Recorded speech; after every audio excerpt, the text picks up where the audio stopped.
Já, Steingrímur Sigfússon, fjármálaráðherra og Bjarni Benediktsson, formaður Sjálfstæðisflokksins eru hingað komnir til þess að ræða ríkisfjármál, ESB, Dalai Lama og sitthvað fleira. Helgi Seljan tekur við. Ja, velkomnir báðir. Takk.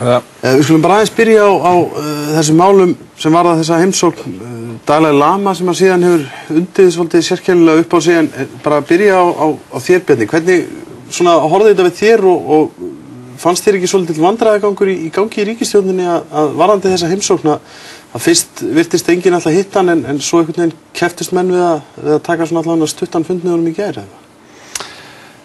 Jú, það má kannski segja það að þetta hafi verið dálítið svona óskýrt nákvæmlega hvernig stjórnvöld ætluðu að taka á móti honum, en það vill oft verða þannig þegar að ræða málefni Tævan eða Tíbet, annar þeirra þar sem að einhver spenna ríkir á milli viðkomandi og kínverskra stjórnvalda, að menn eru dálítið að reyna að vanda sig, og það er þetta skýrt í okkar tilfelli að við erum að byggja hérna á því að Kína sé eitt ríki og viðurkennum sem sagt þá opinber samskipti fyrst og fremst við Kínverjana. Það kemur hins vegar ekki í veg fyrir það að menn hitti fulltrúa Tíbet eða Tævan eftir atvikum, ekki þá sem í opinberum heimsóknum, heldur sem sagt bara á þeirri forsöndu að þeir séu hér og óski eftir viðræðum eins og til dæmis við einstaka þingmenn eða aðra. Ég tel að í þessu tilviki hafi verið rétt af íslenskum stjórnvöldum að setja ekki upp opinbera móttökunefnd, en mér finnst sjálfsagt að ráðherrar og þingmenn eigi samskipti og hitti viðkomandi, eigi orðaskipti og skoðanaskipti við þá. Steingrímur, það eins og Bjarni bendir á, þá höfum við haft á stefnu að líta á Kína og þar lendi Tíbet og Tævan með inn í því sem eitt ríki. En ekki svolítið sérkennilegt að Kínverjar skuli blása upp með svona mikilli gagnrýni á það, bara í það fyrsta að hann skuli koma hingað, og finnst þér þá einhver ástæða til þess hugsanlega að endurskoða þetta, því að þetta nú, við erum að tala um Kína þarna. Já. Nei, og það kemur svo sem ekkert óvart að kínversk stjórnvöld sýna mikla hörku í þessu, og þau eru undarlega viðkvæm fyrir því að menn eigi yfir höfuð eitthvað samskipti við eins og útlagana á Indlandi í tilviki Tíbetana eða þá við Tævan. Það er vel þekkt í gegnum tíðina. Ég tel að íslensk stjórnvöld í þessu tilviki hafi alveg farið að reglunum og hafi ekki til að skamma sín fyrir. Það var verra með Falun Gong máli hérna á sínum tíma, þá fórum við út í hluti sem er erfitt að forsvara. En er eitthvað sem segir okkur að þið munu taka öðruvís á því ef að kínversku leiðtogi kemur hérna og hentar að eins og var gert þá að tiltekinn hópur eins og Falun Gong að þeim sé haldið eitthvað til hliðar að því farið aðra rækir? Eru þið ekki að sýna nákvæmlega sömu viðleitni gagnvart kínversku stjórnvöldum? Nei, ég tel að hér hafi verið farið algjörlega að þeim hefðum og venjum sem að eðlilegt er að fylgja í eins og Bjarni segir. Við eigum ekki formlega fundi sem stjórnvöld við Dalai Lama eða hans fólk eins og þeir væri fulltrúar ríkis eða kæmi fram sem slíkir aðilar, en hann er gestur hér og það er hverjum að einum með sjálfsvald sett að sækja atburði eða taka þátt í dagskrám sem að hann stendur fyrir eða er þáttakandi í, eins og var tilvikið í þessum efnum. Þetta var nákvæmlega það sem við sögðum. Hér verður ekki opinberar móttökur að ræða, það verður ekki formlegir fundir af hálfu ríkisstjórnar eða ráðherra með honum í ráðuneytum eða annað slíkt, en síðan er hverjum ráðherra, hverjum þingmanni, það er sjálfsvald sett að sem slíkum að hitta hann eða sækja atburði sem að hann stendur hérna fyrir eða þáttakandi í, nákvæmlega sem og varð. Þannig að í það heila teki held ég að við höfum staðið alveg rétt að þessu, og þeim mun undarlegra ef kínversk stjórnvöld svona sýna jafnvel meiri óánægju með okkar móttökur hér heldur en til dæmis í Danmörku eða þá væntanlega eins og verður í Hollandi. Þannig að mér finnst þeir nú bregðast við að svo miklu leyti sem það eru þá staðfestar fréttir, þetta með sendiherran sem fer nú tvennum sögum af, því að ég fekk nú upplýsingar um því í dag að í raun og veru hefðu Kínverjarnir verið að undirbúa það hvort sem var að hingað kæmi nýr maður. Þannig að kannski er það eitthvað orðum aukið að hann hafi beinlínis verið kallaður heim út af þessu. Að það sé þá bara tilviljun að sama dag og ráðherra ríkisstjórn Íslands hitta Dalai Lama, þá sé þetta tilkynnt? Nei, já, ekki að hann hafi þá verið kallaður heim, kannski fyrir en til stóð, en ég held að það hafi verið sendiherra skipti í undirbúningi, það var upplýsingar sem ég fekk í dag, en þetta hlýtur nú að fást betur staðfest á næstu dögum. Bjarni, svona aðeins til að klára þetta, er einhver ástæða til að hafa áhyggjur af þessum viðbrögðum Kínverja, og er þá ekki bara í raunverulega ástæða fyrir okkur til þess að hafa áhyggjur af því og hugsanlega þá endurskoða það hvernig við höfum komið fram við Kínverja ef þeir ætla að taka upp á þessu í hvers skipti sem að einhver kemur hingað sem þeim ekki þóknanlegur eins og þarna? Nei, ég held að sé engin ástæða fyrir okkur til að hafa áhyggjur af þeirra viðbrögðum og ég held að við eigum bara ekki að hafa láta það stjórna okkur á nokkurn hátt hvernig við tökum á móti gestum eins og þessum. Mér fannst þessi heimsókn heppnast mjög vel og það var góður fundur á þinginu með utanríkismálanefndinni. Þetta var bara mikið gleði efni að fá þennan friðar Nóbelsverðlauna hafa hingað í heimsókn og með þau skilaboð sem hann hafði að færa íslensku þjóðinni og ráðamönnum, stjórnmálamönnum. Og við hefum bara ekkert að láta það trufla okkur þó að Kínverjarnir hafi við þetta athugasemdir vegna þess að við höfum ekki gert neitt sem ekki samræmi við það sem menn máttu búast við. Snú okkur að innanríkismálum, það er nú full ástæða til.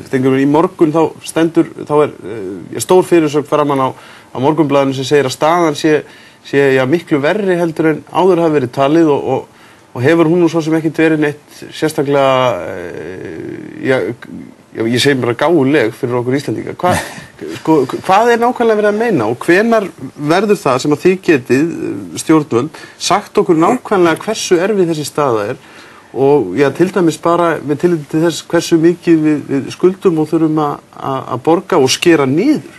Já. Myndin er nú alltaf smátt að skýrast og því miður þetta rétt að hún er allavega ekki að batna. Og horfurnar svona næsta okkur litið eru síst betri og sumpart ívið lakari en menn voru að vona kannski í vetur. Hvað er að koma í ljós núna? Já, það er til dæmis, kannski eru veikari forsendur fyrir bata í hagkerfinu og hagvexti strax á árinu 2011 en við vorum að gera okkur vonir í vetur. Og ástæðunar eru bæði af innlendum toga en það er náttúrulega líka versnandi efnahagsástand almennt í heiminum sem vinnur auðvitað mjög gegn okkur.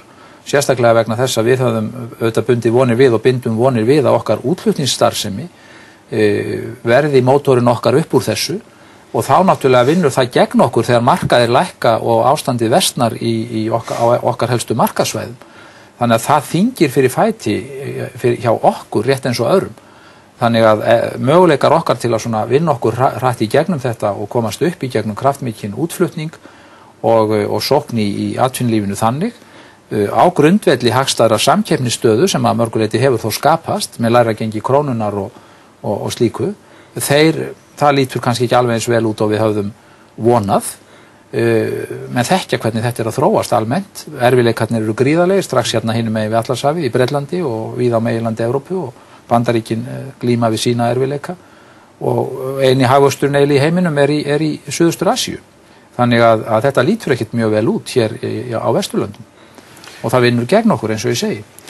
Bjarni, þið hefur nú verið að gagnrýna aðgerðaleysi svona nokkurn veginn frá því bara að þessi ríkisstjórn tók við. Finnst þér eitthvað benda til þess að hér séu menn að ná einhverjum tökum á ástandinu, sérstaklega við hlustum á það eins og Steingrímur var að lýsa þessu fyrir okkur núna?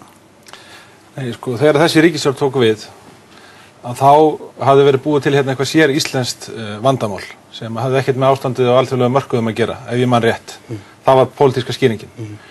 Þegar hún tók við að þá voru skilaboðin líka mjög skýr, ekki síst frá Samfylkingunni, að það sem væri í íslensku stjórnmálum væri það að það þyrfti að koma á skýrari verkstjórn. Það þyrfti betri skipstjóra í brúna. Núna eru liðnir þessir mánuðir frá 1. febrúar og fólk ennþá að spyrja hvað ætlaði að gera. Og núna eru þessar skýringar komnar upp á borði sem að við vöktum athygli á í vetur. Við værum hér að glíma við vanda sem að tengdist alþjóðlegu vandamáli sem væri alþjóðlega fjármálakrísan sem hefði í raun og verið fellt íslensku bankana sem að vissulega stóðu veiki fyrir. Ég hef miklar áhyggjur af því sem að maður geti kannski kallað aðgerðaleysiskostnað sem að núna er að byrja að staplast upp. Hvað á ég við þar? Jú, við ákváðum að leggja af stað í þetta ár með ákveðin fjárlagaramma sem að er ekki að ganga eftir. Við fáum að því spurnir í þinginu að nú stefni í 20 milljarða verri afganga fjárlögum heldur en að fjárlög gera ráð fyrir og þess vegna þurfa að grípast til svona alvarlegra ráðstafana nú þegar. Og þá segi ég bara, þessi ríkisstjórn er búin að vera að störfum síðan 1. febrúar og hún ber ábyrgð á því að ríkið hafi verið rekið með halla í hverju mánuði síðan það var, ber ábyrgð á því að þessi 20 milljarða viðbótarhalli verði ekki að veruleika.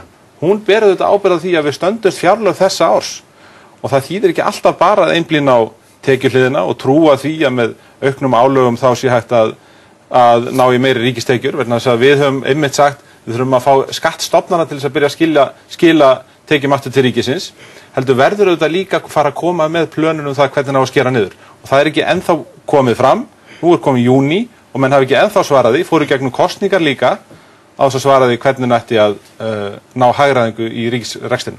Þið eru að nálgast hálft ár sem þið hafi verið saman að vísu fyrst í minnihlutastjórn og það búið að vera að tala þennan niðurskurð, fyrst svona nokkru leyti undir rós en nú verðast menn vera farnir að tala það að það þurfi að fara út í mikið niðurskurð. Hvenær, það sem þið hafi gert núna þið hafi hækkað álögur á brennivín og tóbak og bensín, hvenær fáum við að vita hvar þessi blóðugi niðurskurðarhnífur kemur niður? Já, næstu aðgerðir þær koma núna innan skams og þær eru við meðal annars að ræða við aðila vinnumarkaðarins og ég vil að segja alveg eins og að það ánægjulegt að sitja þá fundi vegna þess að þar einkennir mikil raunsæi og mikil ábyrgðartilfinning allan anda á fundunum og ég hef nú oft átt samskipti við aðila vinnumarkaðarins gegnum tíðina, ég hef aldrei áður skynjað jafn sterkt að allir gera sig grein fyrir alvöru málsins nema þá kannski helst stjórnarandstaðan sem skammast yfir því að þetta sé ekki bara búið að leysa þetta og menn átta sig alveg á því að við stöndum hérna í bara orustu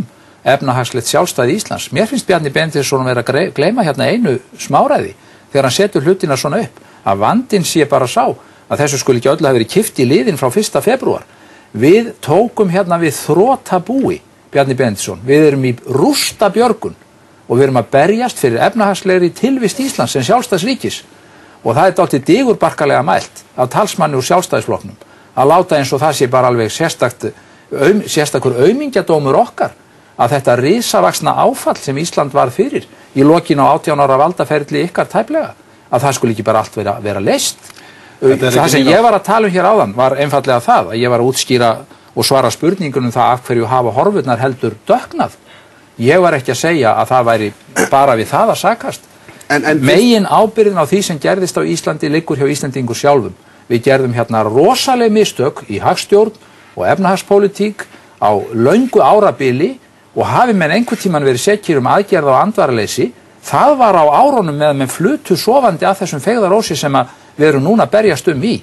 Þannig að ég nú ekki tilbúin til að sitja undir því að við verðskuldum mikla gagnrýni. Hérna rústa björguna liðið sem að reyna að taka til eftir. En hvað með þá? Það bara einföld staðreynd að þessar ríkisstjórn var komið á með þeim orðum að nú þyrfti skýrari verkstjórn og nú höfum við séð ekkert nema aðgerðaleysi og það ennþá, það eru allir að kalla eftir því, þar á meðal Alþjóðagjaldeyrissjóðurinn ekki satt, hvernig á að vinna þessu útrúsu og ég hafna því þetta algjörlega að sjálfstæðisflokkurinn eða yfir höfuð þá stjórnarandstaðan sé ekki að horfa á vandan með raunsæjum hætti. Við séum að halda því fram að þessu sé að kippa í liðin með einhverjum einföldum aðgerðum bara 1, 2 og 3. Það auðvitað er það ekki þannig. Við erum hins vegar ekki í neinu samráði við þessi stjórnvöld. Þau eru að eiga samráð við aðra aðila og ég tek undir með Steingrími. Það er fagnaðarefni ef að aðila vinnumarkaðarins eru að nálgast þetta viðfangsefni af raunsæi og af mikilli ábyrgð og við verum auðvitað að vonast til þess að okkur takist að horfa á vandamálið öll sömu augum, það er að segja að þetta sé vandamál þar sem við munum ekki átakalaust komast í gegnum þetta tímabil og það mun vara í eitthvað tíma, en það skiptir öllu að leggja strax á stað, að horfa bara ekki á vandan og tala það endalaust að þetta sé erfitt og stórt og þetta muni taka langan tíma. Það þarf eitthvað tíman að byrja. Hvað heldur með stýrivaxtaákvörðunina á morgun? Finnst þér eitthvað bendi til þess að það verði eitthvað rífleg lækkun á stýrivöxtum á morgun meðan við þær forsendur sem að Seðlabankastjórinn gaf sér við síðustu vaxtaákvörðun? Ég hef ekki væntingar mikla stýrivaxtalækkun á morgun. Einfaldlega af þeirri ástæðu að þetta plan liggur ekki fyrir og endurreisn bankakerfisins hefur líka tafist.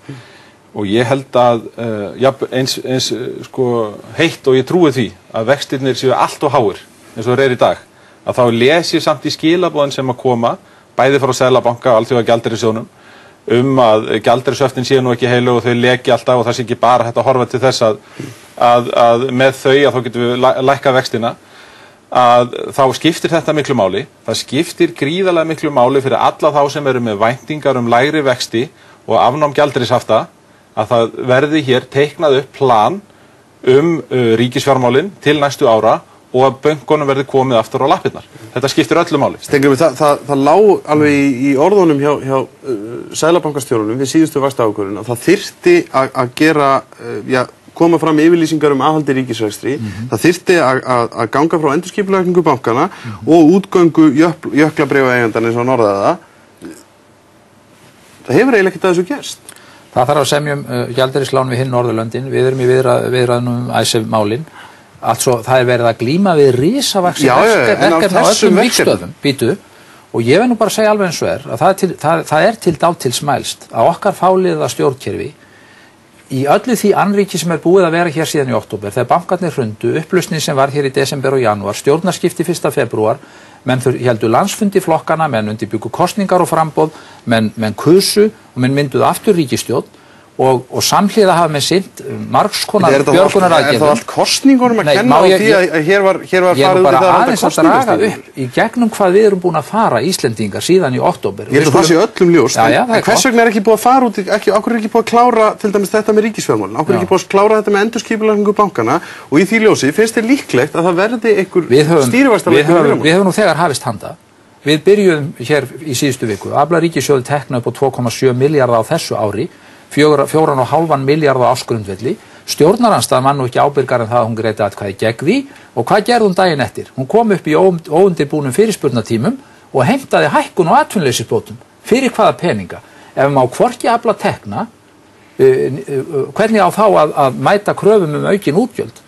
Menn gera hér gríðarlega kröfur á ríkissjóð að hann leggi meira mörkum og svo sannanlega vildum við vera í aðstöðu til þess að koma með meiri innspýtingu til að styðja betur við bakið á fólki í erfiðleikum. En til þess þurfum við þá að hafa peninga og getu og með 170 milljarða halla á ríkissjóði þá sjá allir í hvað stefnir. En finnst þér vera forsendur til þess að lækka stýrivexti á morgun? Já, ég trúi því. Sem Seðlabankinn fylgist nákvæmlega með því og veit nákvæmlega á hvaða stigi þessi mál eru stödd. Honum hafa verið kynnt þau áform sem við erum núna meðalans að ræða við aðila vinnumarkaðarins næstu aðgerðir í ríkisfjármálum. Þannig að það eru allar forsendur til þess núna? Því eru takmörk sett auðvitað hvað hægt að gera innan ársins, en ég held að Seðlabankinn viti það alveg og treysti því að núverandi stjórnvöldum er full alvara og það verður tekist á þennan vanda, en það væri það ábyrgðarlausast af öllu að gera það ekki. Altså það má alltaf gagnrýna erfiðar aðgerðir af þessu tagi. Þú langar aðeins að komast yfir aðeins meira áður við klárum og það er ekki mikið eftir. Það ábyrgðarlausast að væri að gera ekkert. Bara þetta sem að Steingrímur að segja, er ekki svolítið mikið til í þessari gagnrýni að þegar það er svo farið í því að reyna að auka tekjur ríkissjóðsins og að gerst í síðustu viku, að þá eru þau á móti því.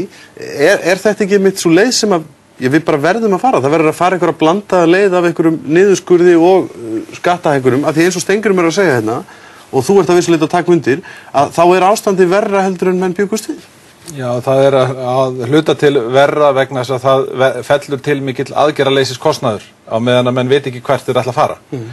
Við fáum líka auðvitað mjög misvísandi skilaboð frá ríkisstjórnarflokkunum tveimur hvaða leið er best að fara. Annar vill mjög eindreiðið ganga inn í Evrópusambandið og hinn segir að það sé óþarfi. Það er örugglega erfitt að sitja undir miklum væntingum, sérstaklega þegar menn hafa byggt þar upp sjálfir, eins og ríkisstjórnarflokkarnir tveir gerðu í febrúar þegar þeir komu saman og svo að núna myndi hlutinir loksins fara að komast á skrið. Og ég skil vel að það er erfitt að sitja undir þeim þrýstingi sem að maður bjóð þannig til og það er nákvæmlega það sem að fjármálaráðherra situr núna í, hann situr í þeirri þröngu stöðu. En þegar að menn koma með tillögur eins og þær að auka álögur sem að hækka verðbólguna, að þá er það algjör lágmarkskrafa að menn hafi einhverja yfirsýn yfir aðgerða pakka ríkisstjórnarinnar og maður skilur þetta ekki eins og góð kona sagði við mig í morgun. Hvers vegna eru þeir að títra þetta í okkur? Einn dropa í einu, hér og hvar. Smá hækkanir hér, aðeins hér, við ætlum að draga saman örlítið hér. Komið bara með aðgerðirnar sem að duga og tala nú ekki bara fyrir líðandi ár, vegna þess að þeir hafa ekki gert neitt annað heldur en að slá af hagræðingar aðgerðir sem að fyrri ríkisstjórn hafði ákveðið eins og til dæmis í heilbrigðisráðuneytinu það sem var búið að ákveða að draga saman 7 milljarða meira að minna öllu saman frestað og ekkert annað gert í staðinn. Það er ein spurning í lokin, Steingrímur, af því að tíminn er alveg búinn, ég verð að fá svarið þessar spurningu. Er eitthvað til í því sem hefur verið fleygt í dag að það líti allt út fyrir það að við þurfum að fara að taka á okkur, að óbreytti einhverja fleiri 100 milljarða út á Icesave sem eru mun meira heldur en gert var ráð fyrir og það sé verið að fara að ganga frá því að svona hefur þetta verið presenterað svolítið í dag. Það eru algjörar sögusagnir og þvert á móti gerum okkur vonir það að það séu kannski í sjónmáli miklu hagstæðri lausn í þeim efnum heldur en fyrir ríkisstjórn var búin að undirbúa sem var búin að vinna, var búin nánast að samþykkja það að taka eitt risavaxið lán á himinháum vöxtum fyrir þessu öllu saman. Það var það sem var í kortunum í desember og janúar. Ég get alveg sagt það hér, þó að sé viðkvæmt að fjalla þessi mál. Við höfum unnið hörðum höndum að því síðan í febrúar að reyna að ýta til hliðar því sem fyrir ríkisstjórn var komin með á borðið í þessum efnum og vonandi getum við innan skams kynnt það að möguleikar séu á miklu hagfelldari umbúnað þetta mál en þá stóð til, en þetta verður aldrei gott mál. Ætla þeir að taka eignirnar yfir? Þetta verður aldrei gott mál. Ég er ekki að semja hér en við höfum kynnt á réttum vettvangi til dæmis í utanríkismálanefnd og fjárlaganefnd að það sé verið að reyna að leita lausna. Það er þá sama ráðuneytið með sama flokkin í stjórn sem er að semja þessi mál. Við þurfum að ljúka þessu. Ég þakka ykkur báðum kærlega fyrir komuna. Takk fyrir. Samningarnir eru á forræði fjármálaráðuneytisins.